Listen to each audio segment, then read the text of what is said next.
নিজে অসুস্থ হয়ে গেলে না কোনো কিছুই ভালো লাগে না। হাজব্যান্ড অসুস্থ হয়ে গেছিলো তখন কিন্তু আমি অনেক কষ্ট করে ভিডিওগুলো শেয়ার করেছি, কিন্তু এখন না আর সত্যিই পাচ্ছি না। শরীরটা আমার অনেক দিন থেকে অসুস্থ, কিছুই খেতে পাচ্ছি না বলে আগের থেকে একটু সুস্থ আছি।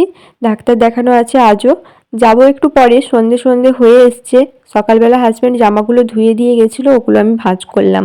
এখন তো কিছুই করতে পারছি না। আর তোমাদেরও প্রচুর পরিমাণে কমেন্ট এসছে, দিদিভাই তোমার কি হয়েছে, তুমি ভিডিও দিচ্ছ না কেন?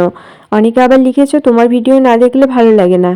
সত্যি কথা বলতে আমি ভিডিও দিতেই পারছি না, তোমাদের কমেন্টের অ্যান্সারগুলোও দিতে পারছি না। তবে হ্যাঁ, আমি অনেকটা আগের থেকে সুস্থ হয়েছি, এখন তো আমি অনেকটাই ভালো আছি। তোমাদের সঙ্গে এবার থেকে কিছু কিছু ব্লগ শেয়ার করব।